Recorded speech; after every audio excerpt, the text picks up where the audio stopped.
அனைவருக்கும் வணக்கம். நாம் இறந்துவிட்டால் இதுதான் நடக்கும். என்ன அப்படின்றத பார்க்கலாம். ஃபர்ஸ்ட் நம்ம பேரு எதுவா இருந்தாலும் சரி அத பிணம் அப்படின்னு மாத்திருவாங்க.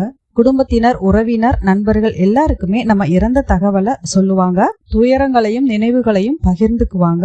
நான் அவ்வளோ செலவு பண்ண ஆனாலும் காப்பாற்ற முடியல அப்படின்ற டயலாக் காதுல விழுந்துகிட்டே இருக்கும். கடைசியா நம்மள குளிக்க வைப்பாங்க.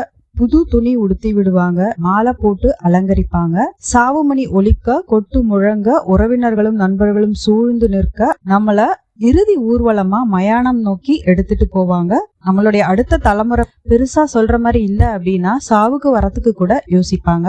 நான் இல்லைன்னா நீ கஷ்டப்படுவ அப்படின்ற டயலாக் நம்ம அடிக்கடி சொல்லியிருப்போம். அது முற்றிலும் பொய்யான ஒரு விஷயம். நம்ம இடத்துல வேற ஒருத்தவங்கள வச்சு ரீப்ளேஸ் பண்ணிட்டு அவங்க வேலைய அவங்க பார்த்துட்டு போயிட்டே இருப்பாங்க. நம்ம இறந்துட்டா நமக்காக வருத்தப்படுறவங்க இருப்பாங்க.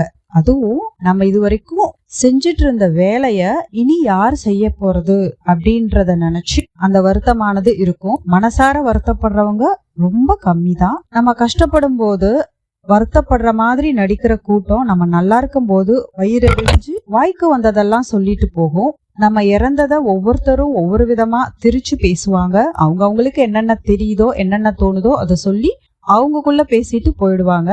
சொந்தக்காரங்க உனக்கு என்ன உதவினாலும் என்ன கேளு அப்படின்னு சொல்லுவாங்க.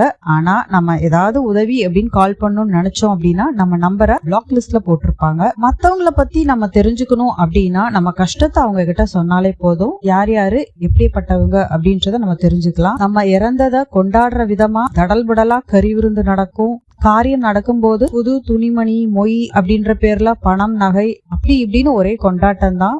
இருக்கும்போது எதையுமே செய்யாதவங்க இறந்ததுக்கு அப்புறம் இறந்தவங்களுக்கு பிடிச்சதெல்லாம் பார்த்து இலையில பரிமாறுவாங்க. அதுக்கப்புறம் அவங்க பேரை சொல்லிட்டு பரிமாறினவங்களே சாப்பிட்டுருவாங்க. பல வருஷமா பேசாம இருந்த சொந்த பந்தங்கள்லாம் நம்ம இறந்ததை சாக்கா வச்சு பழையபடி பேச ஆரம்பிச்சிருவாங்க.